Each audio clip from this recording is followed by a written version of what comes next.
नमस्कार दोस्तों, मेरे चैनल को ज़रूर सब्सक्राइब करें अगर सूर्य भगवान के भक्त हैं तो चलिए वीडियो को शुरू करती हूँ। एक समय की बात है, एक गांव में एक लक्ष्मण नाम का आदमी रहता था। वह अत्यंत दुखी रहता था। दिन भर उसे कोई भी प्रशंसा प्राप्त नहीं होती थी, क्योंकि वो हमेशा अपने पुत्र के बारे में ही सोचते रहता था कि भगवान, मेरे विवाह का इतना साल बीत चुका है, मुझे कब आप संतान की प्राप्ति करवाइएगा? क्या मैं उम्र भर ऐसे ही रह जाऊंगा? मुझे कोई भी संतान की प्राप्ति नहीं होगी। यह बात उसकी पत्नी सुन रही थी।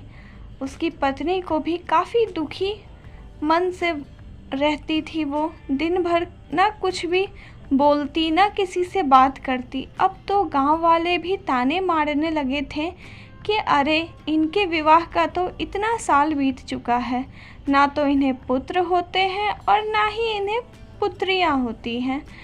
हमें तो लगता है कि इन्हें कुछ होंगे भी नहीं। लोग अलग अलग तरीके से ताने कसने लगे।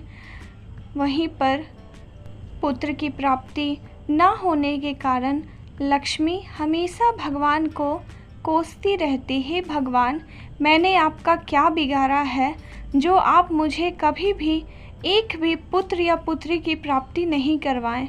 बोलिए भगवान, मुझे आप स्वयं जवाब दीजिए, क्या मैं की हूँ आपको? वह प्रातःकाल उठकर रोज भगवान का पूजा करती, आराधना करती, दिन भर सूर्य भगवान का अपने मन में स्मरण करती। एक दिन की बात है, जब लक्ष्मी बैठ के पूजा कर रही थी सूर्य देव का, तभी उसको अपने शरीर में कुछ अंतर समझ में आया। तभी लक्ष्मी सोची, अरे, मेरे शरीर में ऐसा क्या हो रहा है? मैं इतनी विचलित क्यों हो रही हूँ? यह बात जाके उसने अपने पति राकेश से तुरंत बताया। स्वामी, मैं जब आज सूर्य देवता की पूजा कर रही थी, तब मेरे शरीर में एक अलग सी हलचल हुई। आप बता सकते हैं क्यों हो रहा है ऐसा? राकेश काफ़ी डर चुका था और उसने लक्ष्मी को लेके पास के गांव में चिकित्सालय था, वहीं पर वो गए और पूछे, वैद्य जी, मेरी पत्नी लक्ष्मी जब आज भगवान का पूजा आराधना कर रही थी, तभी उसके शरीर में कुछ हलचल हुआ।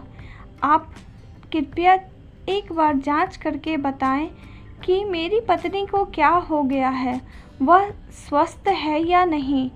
यही बात चिकित्सालय के चिकित्सक ने उसे अच्छे से सुने और उसे जांच किया। जांच करने के बाद राकेश को एक बात उन्होंने बाहर ले जाकर कहा। बोला, सुनो, तुम पिता बनने वाले हो, लक्ष्मी माँ बनने वाली है। यह बात सुनकर राकेश के पैरों तली जमीन खिसक गए और वह जाकर लक्ष्मी के सामने बैठकर फूट फूट के रोने लगा। लक्ष्मी बोली, स्वामी, मुझे ऐसी कौन सी बीमारी हो गई है जिसकी वजह से आप रो रहे हैं और आप इतने अत्यंत चिंतित दिख रहे हैं? मुझे कृपया करके मुझे बताइए स्वामी, मेरा हृदय डर से बैठा जा रहा है।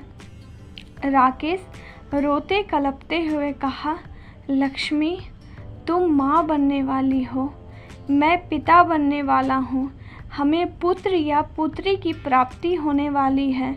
लक्ष्मी यह बात सुनकर राकेश से एक ही बात बोल रही थी, आप यह बात सच नहीं बोल रहे हैं। जब तक मैं अपने कानों से इस बात को नहीं सुन लेती, तब तक मैं विश्वास नहीं करूंगी। तभी चिकित्सालय के एक चिकित्सक ने उन्हें कहा, लक्ष्मी, तुम माँ बनने वाली हो।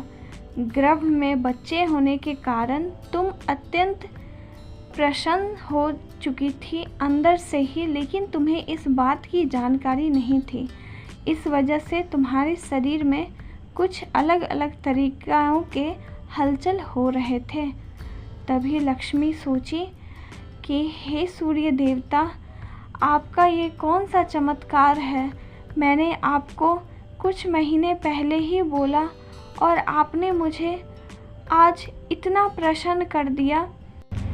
समय बीतता गया और 9 महीने के बाद लक्ष्मी को एक बहुत ही सुंदर पुत्र की प्राप्ति हुई। लक्ष्मी उसे देखकर अपने आँखों का तारा मानने लगी।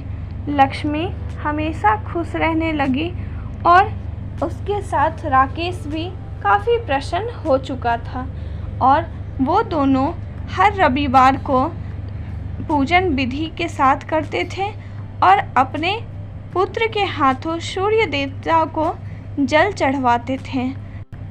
फिर वो तीनों बहुत ही प्रशंसा के साथ एक साथ रहने लगे। दोस्तों, आज का जो व्रत कथा था वो इतना ही तक था।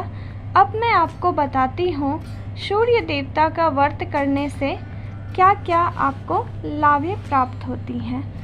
अगर आप सूर्य देवता का व्रत करते हैं और रविवार के दिन नमक नहीं खाते हैं, सिर्फ रोटी या हलवा पूड़ी पे रहते हैं, सिर्फ मीठा भोजन करते हैं, तो आपके शरीर में अगर किसी भी प्रकार का कोई कष्ट है तो वह दूर हो जाता है। अगर आपको पुत्र है और उसके शरीर में किसी भी प्रकार का कोई भी दुख है तो वह दूर हो जाता है। सुबह उठकर सूर्य देवता के उगने से पहले आप उन्हें जल चढ़ाएं और उनकी पूजन विधि अच्छे से करें ताकि उनका आशीर्वाद आप पर सदैव बना रहे। वीडियो पसंद आया होगा तो कृपया मेरे चैनल को ज़रूर सब्सक्राइब करें। मिलती हूँ अगले वीडियो में, तब तक के लिए धन्यवाद।